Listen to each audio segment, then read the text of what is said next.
பைத்தியமாய் தோன்றுகிற சிலுவை, பைத்தியமாய் தோன்றுகிற தேவனுடைய வார்த்தை, பைத்தியமாய் தோன்றுகிற அற்புதங்கள்.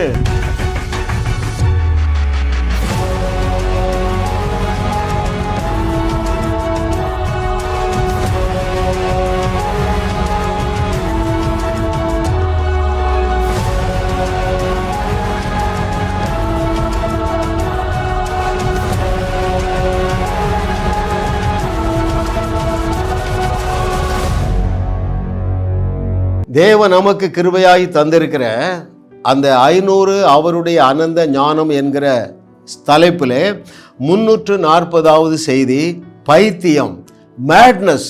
தேவன் நமக்கு மிக முக்கியமான சத்தியத்தை இன்றைக்கு கற்றுத்தரப்போகிறார். அருமையானவர்களே, ஆமென். அருமையானவர்களே, நடக்க முடியாததை பேசுகிறவர்களே தேவ பிள்ளைகள். ஆமென். தேவ பிள்ளைகள் என்றால் யாரு? நடக்க முடியாதவைகளை பேசுகிறவர்கள். அதே போல நம்ப முடியாதவைகளை நம்ப சொல்லுவது, அதானுங்க கிறிஸ்தவ வாழ்க்கையா இருக்கிறது. நீங்கள் வேதமெங்கும் தேடி வாசியுங்கள். தேவனுடைய வழிகள் எப்பொழுதுமே ஆச்சரியமா இருக்குது, நம்பக்கூடிய அளவில் இல்லை. ஆபிரகாமிடத்தில் சொல்றாரு, சரீரமும் செத்து போச்சு, கர்ப்பப்பையும் செத்து போச்சு, இந்த சரீரங்களிலிருந்து ராஜாக்கள் தோன்றுவார்கள். நம்ப முடிகிற மாதிரியா இருக்கு. கடற்கரை மணலத்தரையான சந்ததி தோன்றுவார்கள். நம்ப முடிகிறதா இருக்குங்க? இதில் ஒரு ரகசியத்தை நான் உங்களுக்கு சேர்த்து சொல்லுகிறேன். நடக்கக்கூடியதை நடத்துவதற்கு தேவன் என்று ஒருவர் தேவையே இல்லையே. நன்றாக கவனிங்க. 100 வயது, அவனுடைய சரீரமும் செத்து போச்சு, சாராளுடைய கர்ப்பப்பையும் செத்து போச்சு. ஐயா, அங்கே நடக்க முடியாத அற்புதத்தை நடத்துவதற்கு தான் தேவன் என்று ஒருவர் தேவை. அவர் உன்னோடு ஆதங்கத்தோடு பேச போகிறார். ஏனெனில் நீயும் நடக்க முடியாதவைகளை பேசி தேவனை போல அநேகரை விடுவிப்பாய் என்று கர்த்தர் சொல்லுகிறார். ஹல்லேலூயா. பாருங்கள், சத்தியத்தை சரியாக அறிந்த ஊழியர்கள் பைத்தியக்காரத்தனமாக தான் பேசுவாங்க, பைத்தியக்காரத்தனமாக விசுவாசிப்பார்கள், பைத்தியக்காரத்தனமானவைகளை அச்சீவ் பண்ணுவாங்க. எத்தனை வசனம் வேணும் உங்களுக்கு? எத்தனை சான்றுகள் வேணும்? டியர்லி பிலவட், அந்த ஊர் நல்ல ஊர், சரிங்களா, வாழுவதற்கு நல்ல ஊர். ஆனால் தண்ணி வாயில வைக்கவே முடியாது, பாய்சன், சரிங்களா. அந்த பாய்சனான தண்ணீரை எப்படி சூப்பர் நேச்சுரலா அவன் நல்ல தண்ணீராக மாற்றினான்? ஒரு வசனத்தை நான் உங்களுக்கு வாசிக்கட்டுமா? பாருங்க, கம்ப்ளீட்டா மேட்னஸ் தான். எல்லாரும் கூட்டம் கூடி சொல்றாங்க, ஐயா நீங்க நல்ல வேலை எங்க ஊருக்கு வந்தீங்க, ஆனா இங்க தங்க முடியாது. ஏனென்றால் தண்ணீர் வாயில வைக்க முடியாது. பைத்தியக்காரத்தனமாக எலிசா ஒரு காரியத்தை சொல்றாங்க. என்ன சொல்றா? கொஞ்சம் உப்பு அள்ளி உள்ள போட்டுட்டு சொல்றா, இந்த தண்ணீரை நான் சுவையுள்ளதாக மாற்றி விட்டேன் என்று கிறுக்கு பிடிச்சத்தனமா பேசுறான். பாருங்கள், அங்கே 2 ராஜாக்கள் 2வது அதிகாரம் 21 மற்றும் 22வது வசனங்களை நான் வாசிக்கிறேன். 2 Kings chapter 2 verses 21 and 22. அவன் நீரூற்று அண்டைக்கு போய் உப்பை அதிலே போட்டு இந்த தண்ணீரை ஆரோக்கியமாக்கினேன், இனி இதனால் சாவும் வராது, நிலப்பாலும் இராது என்று கர்த்தர் சொல்லுகிறார் என்று 2 காரியங்களை பைத்தியக்காரத்தனமாக பேசுறாங்க. முதலாவது எதை பேசுறா? பைத்தியக்காரத்தனமா என்ன செய்தான்? அந்த பாய்சனை பாயாசமாக மாற்றுவதற்கு உப்பை கொண்டு உள்ள போடுறான். கிணற்றுக்குள்ள உப்பை கொண்டு போடுறான். போட்டுட்டு என்ன சொல்றான் பாருங்க, நான் இந்த தண்ணீரை ஆரோக்கியமாக்கினேன். I have done this. எதை நான் செய்திருக்கேன் தெரியுமா? எப்பா, இது பாயசம் தான், நான் இந்த உப்பை அள்ளி போட்டதுனால இது பாயாசமாக மாறிவிட்டது. இது பைத்தியக்காரத்தனமாக இல்லையா? ஆனால்தான் இன்றைய தலைப்பு என்ன? மேட்னஸ், பைத்தியம். மனுஷனுடைய பார்வையிலே அது பைத்தியம், தேவனுடைய பார்வையிலே அதுதாங்க ஞானம். ஆமென், ஆமென், ஆமென்.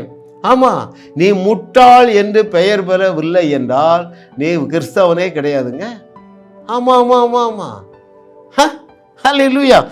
பாருங்கள், இதுல 3வது ஒரு ட்ரூத் நீங்க தெரிய வேண்டியது. அவன் என்ன சொல்றான் பாருங்க, நான் சொன்னா கர்த்தர் சொல்றது. எப்பப்பா இதை நம்ம சும்மா விடக்கூடாதீங்க. அவனை பார்த்து தேவன் நீ தேவனாய் இருக்கிறாய் என்று சொல்லவில்லை. புதிய ஏற்பாட்டின் கீழ் வாழுகிற மகனே மகளே, உங்களை பார்த்து நம்முடைய இயேசு கிறிஸ்து, எல்லளவும் பொய்யுரையாத இறைமகனாகிய இயேசு கிறிஸ்து என்ன சொன்னார்ப்பா? நீங்கள் தேவர்களாய் இருக்கிறீர்கள் என்று சொன்னார். இந்த வெளிச்சம் பழைய ஏற்பாட்டில் ஒருத்தனுக்கு ஃபிளாஷ் அடிச்சுட்டு இருக்கு பாருங்க. அவன் என்ன சொல்றான்?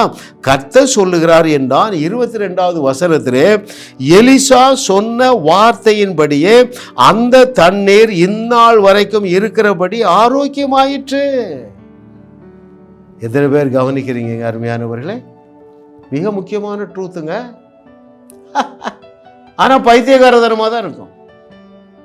மனுஷன் சொல்றது, நம்மை போல ஒரு பாடுள்ள மனுஷன் சொல்றத கர்த்தர் சொல்லுகிறார் என்று சொன்னா அவனுக்கு கிறுக்கு தானே. உப்பை அள்ளி போட்டுட்டு கிணற்று தண்ணீரே இளநீராய் மாறிவிட்டது என்று சொன்னால் பைத்தியம் தானே. ஹல்லேலூயா. ஆனால் இவர்களுக்கெல்லாம் பவுல் ஒரு அருமையான பெயர் கொடுத்துருக்காங்க. அதை நான் உங்களுக்கு வாசிக்கட்டுமா? 1 கொரிந்தியர் 4வது அதிகாரம் 10வது வசனம். 1 கொரிந்தியர் 4:10 நாங்கள் கிறிஸ்துவ நிமித்தம் பைத்தியக்காரர்கள், நீங்கள் கிறிஸ்துவில் புத்திசாலிகள். நாங்கள் பலவீனர், நீங்கள் பலவான்கள். நீங்கள் கனவான்கள், நாங்கள் கனவீனர். ஐயா, கிறிஸ்துவ நிமித்தம் பைத்தியக்காரர் என்று நீ பெயர் பெறவில்லை என்றால் உண்மையான விசுவாசியே கிடையாதுங்க. ஆமென். ஹல்லேலூயா. Thank you Lord for your goodness. What a loving daddy. ஆமாம், ஒரு முறை டெலிவிஷன் மூலமாக முன்னால் என்ன செஞ்சேன், ஒரு 5 ஆண்டுகளுக்கு முன்பதாக 1 hour ஆன்லைன் ஹீலிங். நான் சென்னையில் இருப்பேன். உலகம் எங்கும் வந்திருந்து எனக்கு தொலைபேசியில் அழைப்பார்கள். 60 நிமிஷத்தில் 100 ஃபோன் கால் வரும். ஒரு அற்புதம் செய்ய அட்லீஸ்ட் ஒரு 2-3 நிமிடம் வேண்டுமா? நான் ஒரு 20-25 காலில் ஃபோனில் கூப்பிட்டு நான் சொல்லுகிறது எல்லாவற்றையும் கர்த்தர் செய்தார். அருமையானவர்களே, ஒரு சகோதரிக்கு ஃபீவரு, தண்ணி எடுமான்னு அவங்க கோயம்புத்தூர்லேருந்து அழைக்கிறார்கள். தண்ணி எடுத்துட்டே, ஆமாம், அந்த தண்ணிக்குள்ளே விரலை வச்சுக்க, இயேசுவின் நாமத்தினால உன் மகனுக்கு இந்த தண்ணீரை கொடு, உடனே அந்த வியாதி அவனை விட்டு நீங்கி விடும் என்று சொன்னேன். யாரிடத்தில் கற்றுக்கொண்டேன்? எலிசா இயேசுவிடத்தில் கற்றுக்கொண்டேன். அதே வேளையில் கன்னியாகுமரி மாவட்டத்திலே கூத்தாங்குழி என்கிற ஒரு நகரத்தில் மீன் பிடிக்கிறவர்கள், அந்த வீட்டில் ஒரு சகோதரி, அவளுடைய விசுவாசத்தை பாருங்க. அதே வேளையில் தண்ணி எடுத்து வைத்திருந்திருக்கிறான். ஏன்னா அவள் என்னை அழைத்து பார்த்துருக்கிறாள். இங்கே ஃபோன் எப்போவுமே எங்கேஜ்டு. அவளுக்கு ஒரு விசுவாசம் பாருங்க.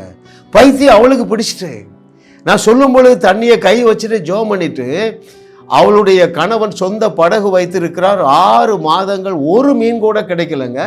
அவ போய் என்ன செஞ்சா, அந்த தண்ணீரை வலையில தெளிச்சு விட்டா. அடுத்த நாள் 1 லட்சம் ரூபாய்க்கு மீன் கிடைச்சிதுங்க. ஐயா, இது பைத்தியமாகத்தான் தோன்றும். கிறிஸ்தவ வாழ்க்கையே பைத்தியமாகத்தான் தோன்றும். அருமையானவர்களே, இன்றைக்கு உங்களுடைய மனக்கண்கள் திறக்கப்படுகிற நாள் என்று கர்த்தர் சொல்லுகிறார்.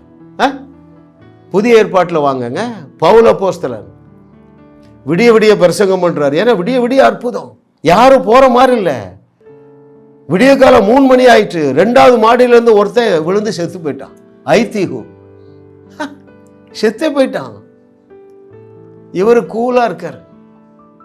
என்ன பண்ணாரு? அந்த சிறுவன் மீது 3 முறை படுத்து எழும்புகிறார். உயிர் வரல. ஆனா அவன் என்ன சொல்லிட்டு போறான் தெரியுமா?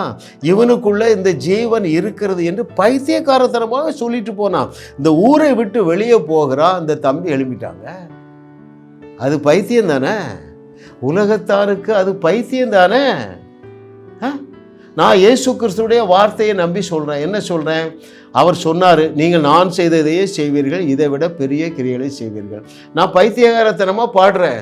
என்ன பாடுறேன்? அவர் என்ன செஞ்சார்? கல்லறையை காலி செய்தார். நம்மால் என்ன செய்ய முடியும்? கல்லறை தோட்டத்தையே காலி செய்ய முடியும். லாசருவின் கல்லறையை காலி செய்தார், கல்லறை தோட்டத்தை நீ காலி செய். ஐயா, அருமையானவர்களே, பைத்தியக்காரத்தனமாக பாடல்களை எழுதுங்கள், பைத்தியக்காரத்தனமாக செயல்படுங்கள், பைத்தியக்காரத்தனமாக நீங்கள் பேசுங்கள். அருமையானவர்களே, ஹல்லேலூயா. கர்த்தரை தெய்வமாக கொண்ட நாம் பாக்கியவான்கள். உலகத்தாரும் சத்தியத்தை சரியாக அறியாத கிறிஸ்தவர்களும் உங்களை முட்டாள் என்றே அழைக்க வேண்டும். ஏன் என்று சொல்லி பல காரியங்களை பார்க்க போகிறோம். சரிங்களா? ஆமென். ஏன்? அவர்கள் கார்னல் மைண்டட், ஜென்ம சுபாவம் உள்ளவர்கள். அப்படி என்றால் என்ன பொருள்? பிராக்டிக்கலா பிரச்சனைக்கு தீர்வை எதிர்பார்ப்பாங்க. அவர்களுக்கு பேரு விசுவாசிகள் கிடையாது, விஷ ஊசிகள். ரைட்? பாருங்கள், சிலுவையை பற்றிய உபதேசம், அதை பற்றி அது பைத்தியக்காரத்தனமானது இல்லையா? ஒரே அதிகாரத்தில் 6 வசனங்கள் இருக்குது. எந்த அதிகாரத்தில்? 1 கொரிந்தியர் 1வது அதிகாரத்திலே 6 வசனங்கள் இந்த பைத்தியத்தை பற்றி பேசுகிறது. இன்னொரு 10 நிமிடங்கள் அதை நாம் வாசித்து தியானிக்க போகிறோம். முதலாவது பாருங்கள், 1 கொரிந்தியர் 1:18. அது என்ன சொல்லுகிறது பாருங்கள். 1 கொரிந்தியர் சாப்டர் 1 verse 18. சிலுவையை பற்றிய உபதேசம் கெட்டு போகிறவர்களுக்கு பைத்தியமா இருக்கிறது. ஆமா, ரைட் ஆர் நாட்? இந்த சுவிசேஷத்தை மற்ற மார்க்கத்திட்ட சொல்லும் பொழுது, மற்ற மார்க்கத்தாரிடம் நீங்கள் சொல்லும் பொழுது என்ன சொல்லுவீங்க? 2000 வருஷங்களுக்கு முன்பதாக உங்களுடைய பாவங்களை நிவர்த்தி செய்யும்படியாக இயேசு கிறிஸ்து சிலுவையிலே தன்னையே பலியாக்கினார் என்று சொன்னார். கெட்டு போகிறவர்களுக்கு அது பைத்தியமாகத்தானே தோணும். எத்தனை பேர் கவனிக்கிறீங்க அருமையானவர்களே? ஹல்லேலூயா. ஓ, அதே வேளையிலே ரட்சிக்கப்படுகிற நமக்கோ அது தேவ பலனா இருந்திருக்குத. யாரோ ஒருவர் உங்களிடத்துல சுவிசேஷத்தை சொன்னாங்க. எம்மா, 2000 வருஷத்துக்கு முன்பதாக உங்களுடைய பாவங்களுக்காக இயேசு கிறிஸ்து தன்னுடைய இரத்தத்தையே சிந்தினார் என்று சொன்ன பொழுது நீங்கள் அந்த தேவ பலத்தினால் தொடப்பட்டதுனால தான் ரட்சிக்கப்பட்டிருக்கீங்க. It's very important truth really beloved. எது ரொம்ப இம்பார்ட்டன்ட் ட்ரூத்து? எது தேவ பலன்? சிலுவையை பற்றிய உபதேசம் பெருங்கூட்டத்தாருக்கு பைத்தியம், சிறு கூட்டத்தாராகிய நமக்கோ அது தேவ பலனாக செயல்பட்டது. நம்முடைய மனக்கண்கள் திறக்கப்பட்டது. அதற்காக 2 கரங்களை உயர்த்தி நன்றி சொல்லுவோமா? நன்றி ஆண்டவரே, நன்றி நன்றி நன்றி. ஹல்லேலூயா. ஓ, வாட் எ லவ்விங் டாடி இல்லை? உங்க மேல, என் மேல எவ்வளவு கிருபையா இருக்கிறார் பாருங்க. எது அவருடைய கிருபை? நம்ப முடியாதது நீங்க நம்புனீங்களே. ஆமா, இயேசு கிறிஸ்துடைய இரத்தத்தினாலே நான் பரிசுத்தமாக்கப்பட்டு இருக்கிறேன் என்பதை நீங்கள் நம்பினீர்களே. அதை விட மேலான அற்புதம் ஒன்றுமே கிடையாதுங்க. Thank you Lord for your goodness. அப்போ முதலாவது, சிலுவையை பற்றிய உபதேசம் பைத்தியமாய் தோன்றும். இரண்டாவது, இந்த உலக ஞானத்தை தேவன் பைத்தியமாக்கி விட்டாராம். அதையும் நான் உங்களுக்கு வாசிக்கட்டுமா? அதே அதிகாரம் 1 கொரிந்தியர் 1வது அதிகாரம் 20வது வசனம் நான் உங்களுக்கு வாசிக்கிறேன். ஞானி எங்கே? வேத பாரகன் எங்கே? இப்பிரபஞ்ச தர்க்க சாஸ்திரி எங்கே? இவ்வுலகத்தின் ஞானத்தை தேவன் பைத்தியமாக்கவில்லையா? இந்த உலக ஞானம் என்ன செய்யும்? உடனே குழி தோண்டி புதைத்திருங்கும். பைத்தியமாய் தோன்றுகிற தேவ ஞானம் என்ன செய்யும்? இல்லை இல்லை இல்லை, இவனை நான் உயிரோட எழுப்புவேன் என்று சொல்லும். எத்தனை பேர் புரியுதுங்க? உலக ஞானம் என்ன சொல்லும்? அடக்கம் பண்ணி 4 நாள் ஆகிவிட்டது, எனவே அந்த சரீரம் நாரும் என்று சொல்லும். பைத்தியமாய் தோன்றுகிற தேவ ஞானம் என்ன சொல்லும்? இல்லை இல்லை இல்லை, அவன் தூங்கிட்டு இருக்கான்னு சொல்லுங்க. ஹல்லேலூயா. இவ்வுலக ஞானத்தை தேவன் பைத்தியமாக்கினார். இந்த உலக ஞானம் பிராக்டிக்கலா திங்க் பண்ணும் அருமையானவர்களே. உங்கள் பிரச்சனைகளுக்கு நீங்கள் பிராக்டிக்கலா தீர்வை காண்பீர்கள் என்றால் நீங்கள் யாரு? பைத்தியமானவர்கள், அக்கார்டிங் டு த ஸ்கிரிப்சர். ஆமென். எந்த பிரச்சனைக்குங்க இயேசு கிறிஸ்து பிராக்டிக்கலா தீர்வு கொடுத்தார்? ஒரு நிமிஷம் யோசிங்க. மத்தேயு, மார்க்கு, லூக்கா, யோவானில் பல பிரச்சனைகளுக்கு இயேசு கிறிஸ்து தீர்வு கொடுத்தார். பற்றாக்குறைகளை நிவர்த்தி செய்தார். எதுலையுமே பிராக்டிக்கலா பண்ணலங்க. ஜென்ம சுபாவத்தை உள்ளே கொண்டு வருகிறீர்கள் என்றால் உங்களுக்கு விசுவாசிங்கிற பேரே தேவையில்லையே. எத்தனை பேர் புரியுது? Hallelujah. Oh, thank you Lord for your goodness. What a loving daddy. Amen. இளைய குமாரன் வருகிறான். தேவ ஞானம் என்ன செய்கிறது? கட்டி அணைத்து வாரிக்கொள்ளுகிறது. உலக ஞானம் என்ன சொல்லுது? எனக்கு தகுதியே கிடையாது, எங்கள் அப்பாவுக்கு நான் அவ்வளவு துரோகம் பண்ணிட்டேன், நான் வேலைக்காரனாக இருக்கக்கூட லாய்க்கு கிடையாது. ஐயா, இது உலக ஞானம். தேவ ஞானம் பைத்தியக்காரத்தனமா இருக்குது. அது என்ன செய்யும்? நீ எத்தனை நியாயபுரமான கட்டளையை மீறினாலும் அந்த தேவ ஞானம் பைத்தியக்காரத்தனமானது. அவைகளை ஒன்றையுமே கண்டுகொள்ளாது அருமையானவர்களே. ஏனென்றால் நீ கிருபையின் கீழே வாழ்ந்து கொண்டிருக்கிறாய். இதை புரிய வைக்கத்தானே அப்படி ஒரு எக்ஸ்ட்ரீம் ஸ்டோரி அவர் பில்டப் பண்றாரு. அவர் செய்யாத அக்கிரமம் ஒன்றுமே இல்லையே அருமையானவர்களே. ஐயா, எதையுமே இழக்க தேவன் தயாராக இருக்கிறார். உன்னை இழப்பதற்கு அவர் தயாராக இல்லை. உனக்கும் எனக்கும் இடையில எது பிரச்சனையா இருந்தாலும் அதை நான் ஒழித்து கட்டுருவேன்கிறார். எபேசியர் 2வது அதிகாரம் 14, 15, 16 வாசியுங்கள் அருமையானவர்களே. உங்களுக்கும் உங்கள் தகப்பனாகிய தேவனுக்கும் பகையை உண்டாக்கி நடுச்சுவராக இருந்த நியாய பிரமாணம் கட்டளைகளை தகர்த்து கொண்டு ஒழித்தார். அது ஒரு பைத்தியக்காரத்தனமான செயல் தானே. உன் மேல வச்சிருக்கிற அன்புப்பா, உன் மேல உசிரையே வச்சிருக்கிறாரு. ஹல்லேலூயா. ஐயா, தேவன் உன்னை இந்த பைத்தியக்காரத்தனமான வாழ்க்கைக்கு அழைக்கிறார். உங்களுடைய கண்கள் திறக்கப்படுகிறது அருமையானவர்கள். என்னோடு இணைந்து கொள்ளுங்கள், இயேசு கிறிஸ்துவோடு இணைந்து கொள்ளுங்கள், எலியா எலிசாவோடு இணைந்து கொள்ளுங்கள், பவுலோடு இணைந்து கொள்ளுங்கள். ஹல்லேலூயா. 4வது பாருங்க, எது பைத்தியம் தெரியுமா? கிறிஸ்தவர்களுக்கே ஒரு காரியம் பைத்தியமாய் தோன்றுகிறது. யாருக்கு? தேவனுடையவர்களுக்கே பைத்தியமா தோன்றுது. 23வது வசனம் வாசிக்கிறேன். 1 கொரிந்தியர் 1:23 நாங்களோ சிலுவையில் அறையப்பட்ட கிறிஸ்துவை பிரசங்கிக்கிறோம். அது யூதருக்கு இடரலாயும் கிரேக்கருக்கு பைத்தியமாயும் இருக்கிறது. தேவ வார்த்தை என்ன வருது? எத்தனை பேருக்கு இடரலா தெரியுது? எத்தனை பேருக்கு பைத்தியமா தோணுது?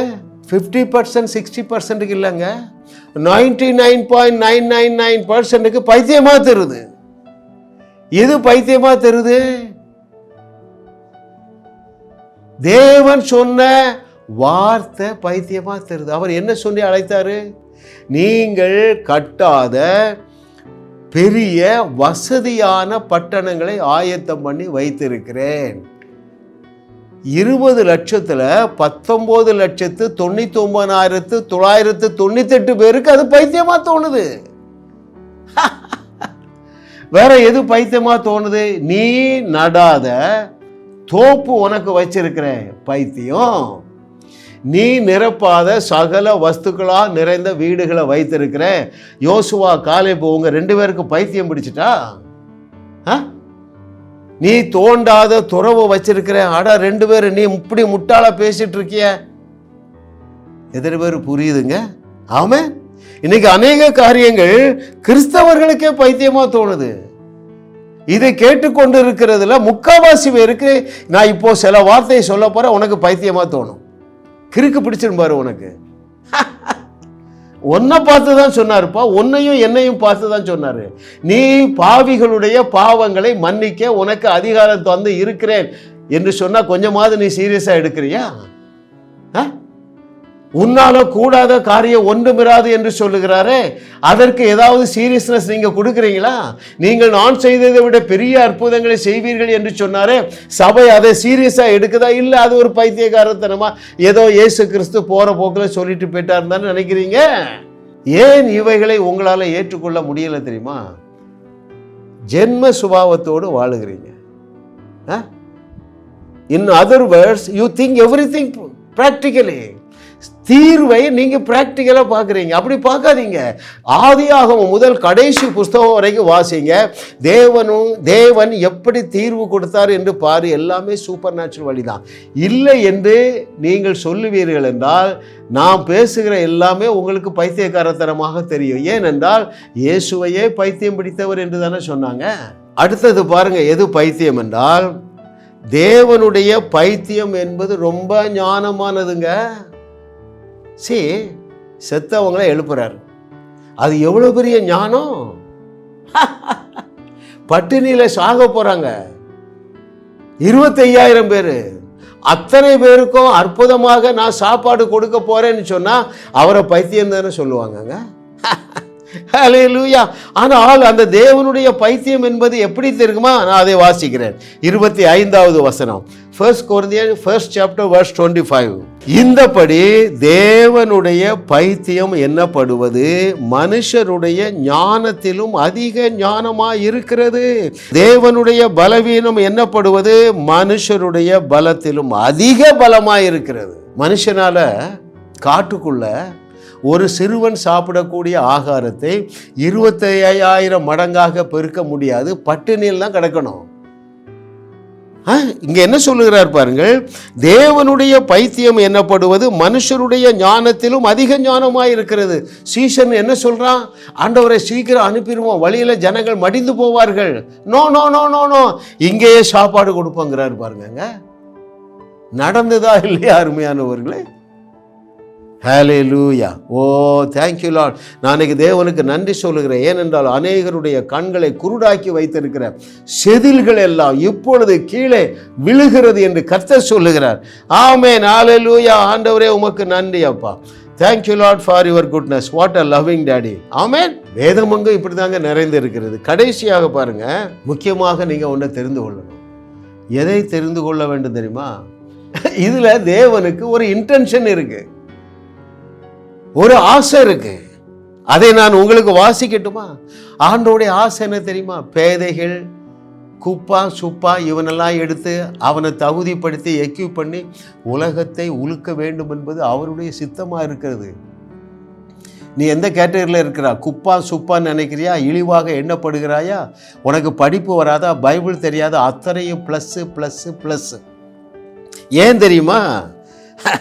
அங்கே 1 Corinthians 1:27 ஞானிகளை வெட்கப்படுத்தணும். அந்த அஜெண்டாவில் ஃபர்ஸ்ட் என்ன தெரியுமா? ஞானிகளை முட்டாளாக்கும். அப்ப என்ன செய்யணும்? பைத்தியமானவைகளை தெரிந்து கொள்ள வேண்டும், பைத்தியமாக காரியங்களை செய்ய வேண்டும். இரண்டாவது என்ன ஐடியா தெரியுமா அவருக்கு? உள்ளவைகளை அவமாக்க வேண்டும். 29வது வசனம், மாம்சமான எவனோ தேவனுக்கு முன்பதாக பெருமை பாராட்டாதபடிக்கே தேவ ஞானம் வெளிப்படுகிற காலம் துவங்கிவிட்டது என்று கர்த்தர் சொல்லுகிறார். அருமையானவர்களே, தேவன் இதை இன்டென்ஷனலாக செய்கிறார். ஒருத்தனும் பெருமை பாராட்டக்கூடாது.